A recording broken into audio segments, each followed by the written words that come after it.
మనకు మహాభారతంలో పాండవులకు కౌరవులకు యుద్ధమైంది అని తెలుసు.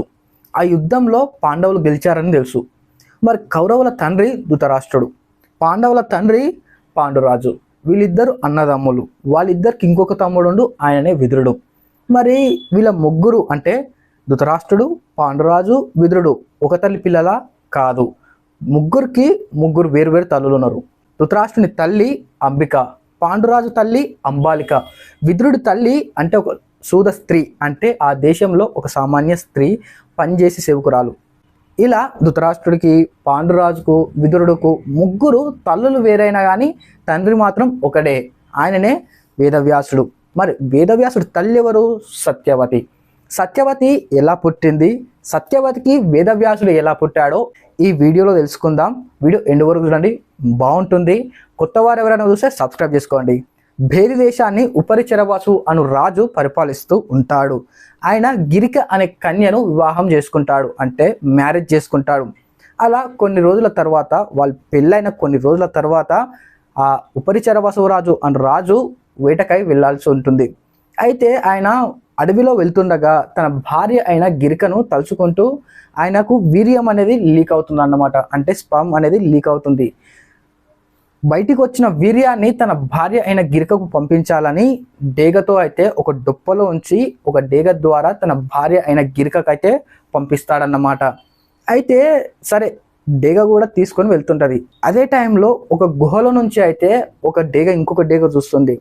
ఆ డేగ చూసి, ఆ డేగ దగ్గర ఉన్నది మాంసఖండమే, దాన్ని ఎలాగైనా సరే తినాలని ఈ డేగ అనుకొని, ఈ గుహలో ఉన్న డేగ ఆ డేగ దగ్గర ఉన్న మాంసాన్ని ఎలాగైనా తినాలని దాని దగ్గరికి వెళ్ళి అయితే రెండు కొట్లాడుకుంటాయి.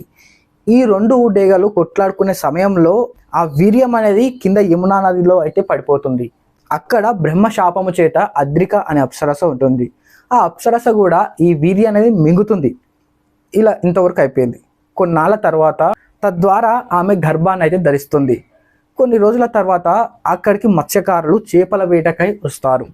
చేపలతో పాటు ఈ అద్రికనే అప్సరస కూడా ఆ చేపల వలలో పడుతుంది. అందరూ చూసి ఆశ్చర్యపోతారు. ఏంటి, సగం మనిషి రూపము సగం చేప రూపము ఉందని తన రాజు అయిన ఉపరిచరవసు రాజు వద్దకు తీసుకొని వెళ్తారన్నమాట.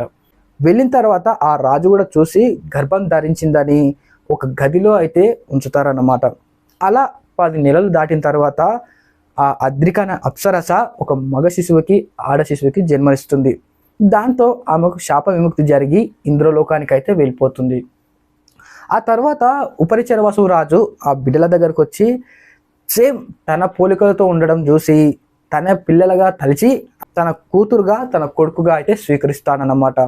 ఇక కొడుకును తన రాజ్యానికి రాజుగా చేయాలని చిన్నప్పటి నుంచి అయితే శిక్షణ అయితే ఇప్పిస్తాడన్నమాట. ఇక ఆ ఆడబిడ్డ ఉంది కదా, తనకు సత్యవతి అని పేరు పెడతారు. ఇలా సత్యవతి జననం అయితే ఉంటుందన్నమాట. సత్యవతి తన తండ్రికి సేవ చేస్తూ ఓడ నడుపుకుంటూ ఒడ్డునైతే ఉంటుంది. మరి సత్యవతికి వేదవ్యాసుడు ఎలా పుట్టాడో తెలుసుకుందాం.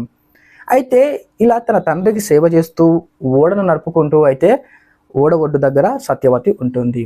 ఒకనాడు పరాశర మహర్షి తీర్థయాత్రలకు వెళుతూ ఓడను నడుపుతున్న సత్యవతిని అయితే చూస్తాడన్నమాట. ఆమెపై కామవాంఛ కోరికలు కలిగి ఆమె దగ్గరకు వెళ్ళి అడుగగా అప్పుడు సత్యవతి ఇలా అంటుంది, మహర్షి, నేను జాలరిని, అదిగాక చేపన వాసన కలిగిన అమ్మాయిని. అంతేకాకుండా నా కన్యత్వానికి భంగం కలిగితే నా తండ్రి దగ్గరికి నేను ఎలా వెళ్ళగలను అని అంటుంది. అప్పుడు పరాశర మహర్షి, నీ కన్యత్వానికి భంగం కలగకుండా నీకు ఒక బిడ్డను ప్రసాదిస్తా, అంతేకాకుండా ఒక యోజనంత వరకు కూడా నీకు ఈ చేప వాసన రాకుండా ఉండడానికి ఒక సుగంధ వాసన వచ్చేటట్టు అయితే ఒక వరాన్ని అయితే ఇస్తాడన్నమాట. అలా సత్యవతికి యోజన గంధి అని కూడా పేరు వస్తుంది. ఇలా తర్వాత కొన్నాళ్ళకు సత్యవతికి వేదవ్యాసుడు అయితే పుడతాడన్నమాట. వేదవ్యాసుడు కూడా పుట్టిండు. తర్వాత వేదవ్యాసుడు సత్యవతితో ఏమంటాడో తెలుసా, తల్లి, ఏ క్షణమైనా సరే నా వల్ల నీకేమన్నా అవసరం ఉంటే తలుచుకునము, మరుక్షణమే నీ ఎదుట నిలుస్తానని చెప్పి అక్కడ నుండి అడవులకైతే తపస్సు చేసుకోవడానికి వెళ్తాడు. ఇలా సత్యవతి మరియు వేదవ్యాసుడి జననం అయితే జరిగింది. నెక్స్ట్ వీడియోలో ఇంకా బాగుంటాయి. ఇది కేవలం ఎపిసోడ్ 1 మాత్రమే, ఇంకా చాలా ఎపిసోడ్స్ వస్తుంటాయి మహాభారతం గురించి. కొత్త వాళ్ళు ఎవరైనా చూసి సబ్స్క్రైబ్ చేసుకోండి.